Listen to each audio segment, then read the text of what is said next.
Prostate cancer आपने सुना होगा आजकल की डेट में बहुत ज़्यादा इंक्रीज हो रहा है।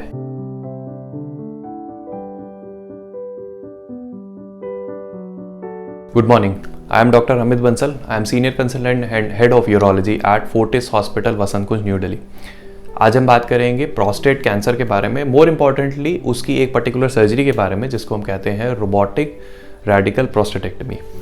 प्रोस्टेट कैंसर आपने सुना होगा आजकल की डेट में बहुत ज़्यादा इंक्रीज़ हो रहा है, ये बिल्कुल सही है।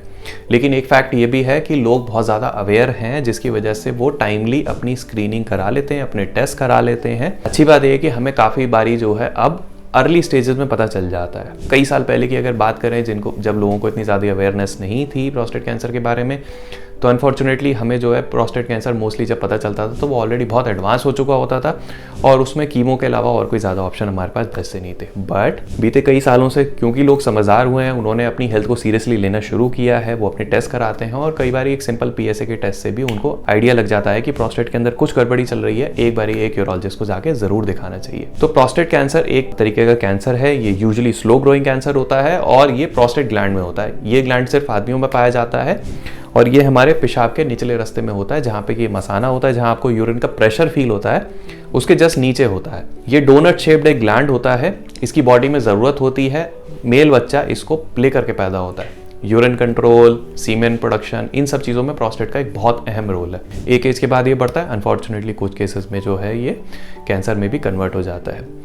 अगर ये कैंसर आपका प्रोस्टेट के अंदर कन्फाइंड है तो there is a very logical conclusion कि आप इस प्रोस्टेट को निकाल के बॉडी से बाहर कर दो ताकि आपकी डिजीज़ उसके साथ ही चली जाए। और जो लोकलाइज्ड केसेस होते हैं काफ़ी हद तक उसमें हम एक तरीके से क्योर भी ऑफर कर सकते हैं पूरा का पूरा प्रोस्टेट बाहर निकाल करके। हाँ, ये ज़रूर है कि उसके बाद आपको तब भी फॉलोअप की ज़रूरत होती है, बट चांसेस बहुत कम रह जाते हैं कि आपको दोबारा कभी ये डिजीज़ परेशान करेगी। इसको ऑपरेट करने का जो सबसे बढ़िया तरीका है वो है रोबोटिकली। रोबोटिकली जो है आप ये कह सकते हो कि जो लेप्रोस्कोपिकली होता है या की होल सर्जरी होती है उसी का ही एक रिफाइंड वर्जन है। ऐसा नहीं है कि इसमें रोबोट ऑपरेट करता है, इसमें होल्स भी काफ़ी हद तक पेट में वैसे ही आते हैं जैसे कि लेप्रोस्कोपिक सर्जरी में आते हैं।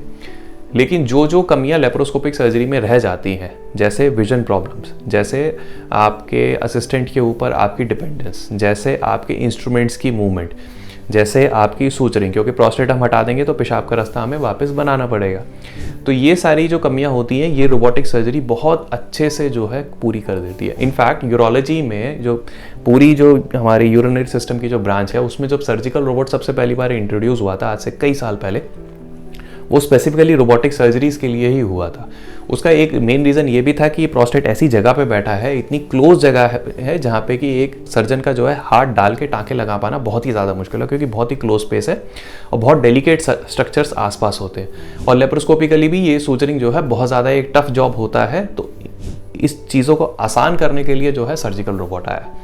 सर्जन एक सर्जिकल रोबोट को एक कंसोल पे बैठ के कंट्रोल करता है, वो सर्जिकल रोबोट सर्जन की सारी मूवमेंट को पेशेंट की बॉडी के अंदर रेप्लिकेट करता है। ये बिल्कुल वीडियो गेम खेलने की तरह, जैसे आप लोग VR हेडसेट करते हो, VR में जो आपको दिखाई दे रहा है, जो आप मूवमेंट करते हो अपने हाथों से, वही वीडियो गेम के अंदर भी होता है। सर्जिकल रोबोट का प्रिंसिपल भी काफ़ी हद तक वैसा ही है।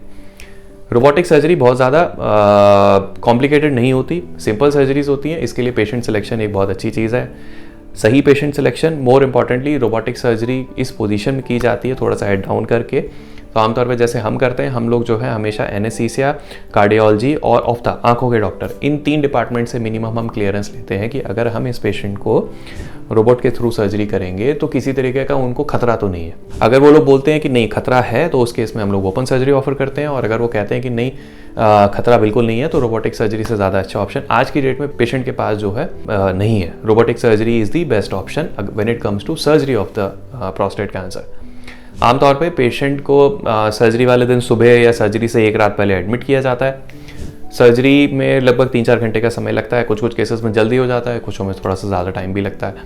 उसके बाद पेट के रास्ते और यूरिन के रास्ते एक पाइप रहती है। यूरिन के रास्ते पाइप इसलिए रहती है क्योंकि पूरा यूरिन का रास्ता दोबारा से अंदर से बनाया जाता है, और पेट के रास्ते इसलिए क्योंकि कभी कभी थोड़ा बहुत गंदा पानी इकट्ठा होने का, सीरस फ्लूइड इकट्ठा होने का रिस्क रहता है, तो जस्ट के अंदर सिस्टम साफ रहे वो डाल देते हैं। नेक्स्ट डे पेशेंट को बोलते हैं कि आप अपना खाना पीना खाओ, यू मूव अराउंड, चलो फिरो, और 1 दिन के अंदर या 2 दिन के अंदर पेट की नली निकाल देते हैं, और अराउंड 7 to 10 डेज के बाद जो है यूरिन वाली ट्यूब भी जो है बाहर कर देते हैं। अब जैसे मैंने स्टार्टिंग में बताया था कि प्रोस्टेट जो है यूरिन कंट्रोल में भी हेल्प करता है, वो तो चला गया, तो काफ़ी पेशेंट्स में जो है एक रिस्क रहता है यूरिनरी लीकेज का। अब जैसे जैसे बीते कुछ सालों में टेक्निक्स रिफाइन हुई हैं, इसके चांसेस एक्चुअली हमने बहुत कम होता पर देखा है लीक, लेकिन जिस किसी को भी होता है उनको हम यूजुअली एक्सरसाइज सिखाते हैं, तो उनका जो यूरिन कंट्रोल 1 महीने तक या 3 महीने तक जो है वापस आ जाता है, इससे ज़्यादा प्रॉब्लम नहीं होती। एक अहम पहलू इस रोबोटिक सर्जरी का और भी है। प्रोस्टेट ग्लैंड एक ऐसी जगह बैठा हुआ है जहाँ के आसपास, जिसके आसपास से जो है वो नसें जाती हैं जो कि पीनिस के अंदर जाती हैं, जो कि इरेक्शन में भी हेल्प करती हैं। तो अगर किसी का लोकलाइज प्रोस्टेट कैंसर है, एक ही जगह पे है, तो ऐसे केसेस में हम नर्व स्पेयरिंग सर्जरी कर सकते हैं। यानी प्रोस्टेट कैंसर तो हम निकालते ही हैं, लेकिन साथ ही साथ वो नर्व्स को भी बचा लेते हैं जो कि इस इरेक्शन में हेल्प करती है। तो इससे जो है पेशेंट की जो इरेक्शन की रिकवरी है वो काफ़ी ज़्यादा फास्ट हो जाती है, और पेशेंट अगर चाहे तो अपनी नॉर्मल सेक्स लाइफ रिज्यूम कर सकता है, and he can have sex without using any condom, क्योंकि जब प्रोस्टेट चला गया तो सीमेन भी बाहर नहीं आएगा और पेशेंट को जो है प्रेगनेंसी का भी कोई इशू नहीं है। सो ये सारे के सारे फैक्ट्स थे एक रोबोटिक प्रोस्टेट सर्जरी को लेकर के। कैंसर सर्जरीज ये प्रोस्टेट कैंसर के लिए भी की जाती है। आजकल जो 100 ग्राम से ऊपर बिनाइन प्रोस्टेट्स होते हैं, ऐसे प्रोस्टेट जिनके अंदर कैंसर नहीं है, ये उसके लिए भी फेवर की जा रही है, क्योंकि पेशाब के रास्ते से ऑपरेशन करने के अपने उसके चैलेंज हैं, स्ट्रक्चर का रिस्क रहता है, इनकॉन्टिनेंस का रिस्क रहता है। रोबोटिक सर्जरी करने में 100 ग्राम से ऊपर वाले प्रोस्टेट में वो भी रिस्क काफ़ी हद तक कम हो जाता है। तो अगर आप ऐसे किसी पेशेंट को जानते हो जिसको प्रोस्टेट कैंसर की दिक्कत है, और इस सर्जरी के बारे में अगर आप कोई और इन्फॉर्मेशन लेना चाहते हो, so you can reach out to us. I am available at Fortis Hospital, Vasant Kunj in Delhi. I'll gladly help you. Thank you.